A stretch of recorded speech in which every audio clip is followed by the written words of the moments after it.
اس نے ایک مانگنے والے کو جھٹ سے کچھ نکال کر دے دیا۔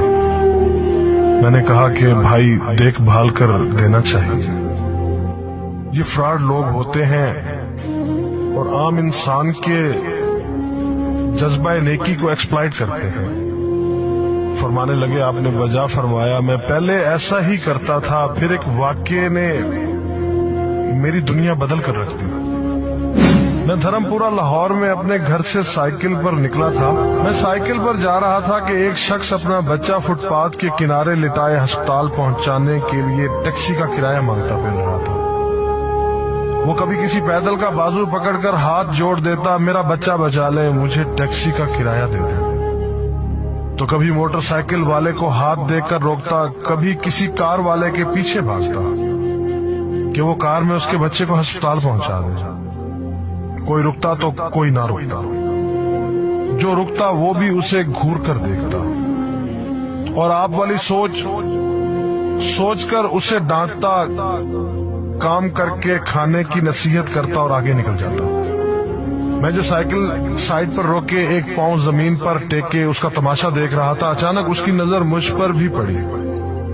اس نے میری سائیکل کا ہینڈل پکڑ لیا۔ بھائی جان خدا کے لیے میرے بچے کی زندگی بچا لیں، اس کو سخت بخار ہے، آپ نیچے اتر کر اس کو دیکھ تو لیں، آپ کو یقین آ جائے گا۔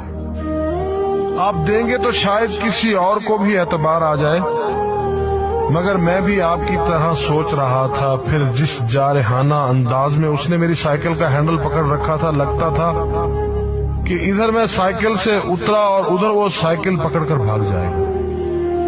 میں نے بھی اسے کام کر کے کھانے کی تلقین کی اور اپنا ہینڈل چھڑا کر بڑبڑاتا ہوا آگے چل پڑا۔ حرام خور ہمیں بے وقوف سمجھتے ہیں۔ 2-3 گھنٹے کے بعد جب میں بقایا جات وصول کر کے واپس آیا تو وہ ابھی اسی جگہ کھڑا مانگ رہا تھا۔ بچے کو اب وہ سڑک کے پاس لے آیا تھا اور اس کے چہرے سے کپڑا بھی اٹھا رکھا تھا، وہ دھاڑے مار مار کر رو رہا تھا۔ اب وہ بچے کے کفن دفن کے لیے مانگ رہا تھا۔ میں نے سائیکل کو روک کر پاؤں سے نیچے ٹیکا اور میت کے چہرے کی طرف دیکھا۔ پھول کی طرح معصوم بچہ زندگی کی بازی ہار گیا تھا۔ میرے رونگٹے کھڑے ہو گئے۔ میں نے جیب میں جو کچھ تھا بقایا جات سمیت سب بغیر گنے نکال کر باہر پھینکا، اور اس سے پہلے کہ اس کا باپ میری طرف متوجہ ہو، سائیکل اس تیزی سے چلا کر بھاگا گویا سارے لاہور کی بلائیں میرے پیچھے لگ گئی ہوں۔ میں گھر پہنچا تو میرا برا حال تھا۔ تھوڑی دیر بعد مجھے بخار نے آ گھیرا۔ 2-3 دن کے بعد بخار کو تو آرام آ گیا، مگر میں ذہنی مریض بن گیا۔ مجھے لگتا گویا میرا اپنا اکلوتا بیٹا جو 3ری کلاس میں پڑھتا تھا وہ اس بچے کے کفارے میں مر جائے گا۔ وہ 40 دن قیامت کے 40 دن تھے۔ 40ویں دن 10 بجے کے لگ بھگ ہمارے گھر کا دروازہ بجا۔ دروازہ میں نے خود ہی کھولا اور سامنے اس بچے کے باپ کو دیکھ کر مجھے چکر آ گیا۔ مجھے لگا جیسے ہم دونوں آمنے سامنے کھڑے خلا میں چکر کاٹ رہے ہیں۔ درمیان میں بچے کا چہرہ بھی آ جاتا۔ میری کیفیت سے بے خبر اس باپ نے مجھے دبوچ لیا اور پھوٹ پھوٹ کر رونا شروع کر دیا۔ میں اس بچے کے باپ کو سختی کے ساتھ سینے سے لگائے یوں رو رہا تھا گویا اس کا نہیں بلکہ میرا بچہ مر گیا ہے۔ کچھ دیر بعد اس نے اپنی جیب سے میرا شناختی کارڈ نکالا اور مجھے واپس کیا، پھر جیب میں ہاتھ ڈال کر کچھ پیسے نکالے اور میرا شکریہ ادا کر کے کہنے لگا کہ آپ کے پیسے بڑے برکت والے تھے، شاید آپ کے خلوص کی برکت تھی کہ میرے بہت سارے کام ہو گئے۔ سارے اخراجات کے بعد کچھ پیسے بچ گئے تھے، ان میں کچھ پیسے میں نے ادھار لے کر ڈالے ہیں، یہ آپ قبول کر لیجئے، باقی میں بہت جلد آپ کو واپس کر دوں گا۔ میں نے پیسے واپس لینے سے سختی کے ساتھ انکار کر دیا اور منت سماجت کر کے اسے پیسے رکھنے پر راضی کر دیا۔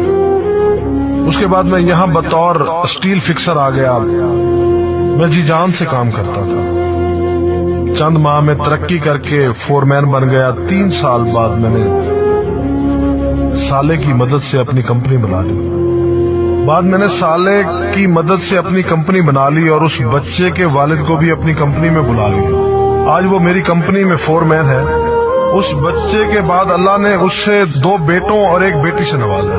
اس دن کے بعد میں کسی کو خالی ہاتھ نہیں لوٹاتا۔ تھوڑا سا دینے سے نہ وہ امیر ہوتا ہے اور نہ میں غریب ہوتا ہوں. بس دل کو تسلی ہوتی ہے کہ میں اس بچے کا خون بہا ادا کر رہا ہوں. رہ گئی لوٹنے کی بات، تو کون نہیں لوٹتا؟